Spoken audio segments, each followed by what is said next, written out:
নমস্কার। আজকে আমরা মহাভারতের একটি অন্যতম প্রধান এবং বিশেষ নারী চরিত্র গান্ধারীর শতপুত্রের বিষয়টি আলোচনা করব। দেখুন, এই শতপুত্রের বিষয় নিয়ে আমার আগেও অনেক অনেক ভীষণ ভীষণ পণ্ডিত মানুষেরা আলোচনা করেছেন। তবুও বিষয়টি আমারও কিছু বলার আছে। আমি সেই হিসেবে বিপাশ্চিত মনীষীদের কাছে যদি কোনো ভুল হয় আমার অগ্রিম ক্ষমা প্রার্থনা করে এই আলোচনা করছি। সেটি হলো, একজন নারীর 100টি পুত্র সন্তান হওয়া অসম্ভব। এ কখনোই হতে পারে না। অলৌকিকভাবে কোনো সন্তান হওয়া সম্ভব নয়। সে মহাভারতের যুগই হোক, আর সত্যযুগই হোক, আর যে যুগই হোক, কোনো বিষয়ের মধ্যে এমনকি যা আমাদের শাস্ত্রে বলা হয়েছে, ভগবান মহাজ্ঞানী, যা হয় না তা তিনি করেন না। সুতরাং অলৌকিকভাবে কেউ এসে বলে গেল আর সন্তান সম্ভব হয়ে গেল, এইভাবে কোনো সন্তান সম্ভব হওয়া সম্ভব না, হয়ও না, হয়ওনি। অন্য কোনো পদ্ধতি অবলম্বন করা হয়েছিল। তাহলে পদ্ধতি কি অবলম্বন করা হতে পারে? বলা হয়েছে, মহাভারতের কবি বলেছেন যে একটি চামড়ার লাউ প্রসব করেছিলেন, লাউ আকৃতি, সেটিকে 100টি খণ্ড করে, তার ধৈর্যচ্যুতি ঘটেছিল, তিনি প্রসব করেন খণ্ড করে, সেগুলোকে 100টি ঘৃতভাণ্ডের ভেতর রাখা হয় এবং সেই ঘৃতভাণ্ড থেকে 100 জন রাজপুত্রের জন্ম হয়। অসম্ভব, এটা হতে পারে না, কোনোভাবেই হতে পারে না। এখন একটা জিনিস ভেবে নেওয়া যেতে পারে, বা এটা এটা একটা রূপক, সে সম্বন্ধে সন্দেহ নেই। আর আমরা একটা জিনিস ভাবতেই পারি যে তখনকার দিনে ঘৃত কুম্ভ, মেয়েদের যে নারীদের যে ইউট্রাস, যেখানে বাচ্চাটি তৈরি হয়, জন্ম হয়, ডিম্বাণু শুক্রাণু মেলে, সে জায়গাটা কুম্ভের ন্যায় তার আকৃতি। আর তখনকার দিনে যারা গণিকা, যারা পতিতা, তাদের বলা হতো, পতিতা শব্দে আমার আপত্তি আছে, আচ্ছা যাই হোক, এই তাদের বলা হতো কুম্ভদাসী।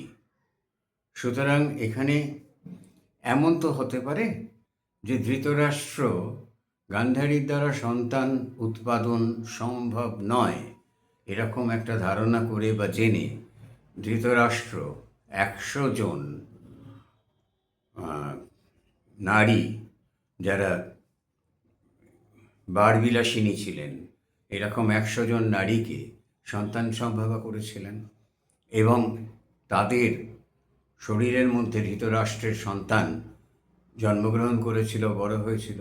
তারা কুম্ভদাসী তাদের বলা হতো। সুতরাং তাদেরকে কুম্ভের মধ্যে বড় হয়েছে, ঘৃত কুম্ভ, একদম মিলে যাচ্ছে ব্যাপারটা, সেইভাবে ব্যাখ্যা করা হতে পারে।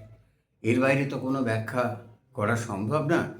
আর সত্যিকারের একটা মাটির কলসের মধ্যে ঘি রেখে তার মধ্যে যদি এই টুকরো রাখা যেত, কখনোই সেখান থেকে সন্তান হতে পারে না। এটা একদম একটা কাল্পনিক ব্যাপার, একটা রূপক। তো গান্ধারীর শতপুত্রের এইভাবে জন্ম হয়, এটা মেনে নিলে অনেক কিছু সহজে আমরা বুঝতে পারি। আর মজার ব্যাপার হলো এই যে গান্ধারীর এই একটি কন্যা জন্ম হয়েছিল, আর ধৃতরাষ্ট্র যে অন্য নারীর সঙ্গে সহবাস করেননি তাও তো নয়। কেননা যুযুৎসু নামে তার যে পুত্র সন্তান ছিল, সে তার দাসী গর্ভে জন্মেছিল, সেই সন্তানটি তার দাসী গর্ভে জন্মেছিল। আর আগেকার দিনে, মানে মহাভারতের যুগে আমরা দেখেছি, পুরুষের পরিচয়টা মূল পরিচয় হয়ে দাঁড়াতো না।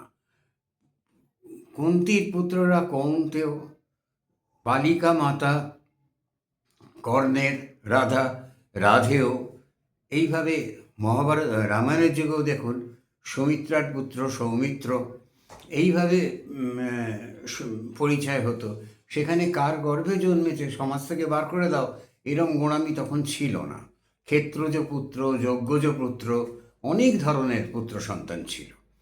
তো সেই ক্ষেত্রে সেই হিসেবে বলা যেতে পারে যে 100 জন কুম্ভদাসী বা বারাঙ্গনার গর্ভে এই 100টি পুত্র জন্মলাভ করেছিল, সেটাকে কাব্যিক কল্পনা এবং কবিতায় মিলিয়ে একটা সুন্দর করে উপস্থাপনা করেছেন আমাদের বিশাল বুদ্ধি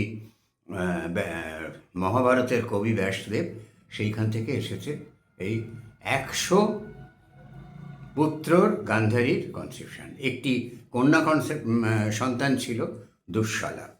আর একটা মজার জিনিস, তার যে 100 জন পুত্র ছিল, সেই 100 জন পুত্রের মধ্যে 25 জন পুত্র আমি পেয়েছি, আমি 100টার নামই পেয়েছি, তারপরে 25 জনের নাম দ দিয়ে, 1/4 একটা দ দিয়ে। এটা আশ্চর্য একটা ব্যাপার, এটা কি সমপাতন জানি না। যেমন দুর্যোধন, দুঃশাসন, দুঃসহ, দুঃসল, দুর্মুখ, প্রথম 5 জনের ভেতরে। তারপর বেশ কিছু পরে 13 নম্বর 13 যে নামটা পাচ্ছি আমরা মহাভারতে, দুধর্ষ।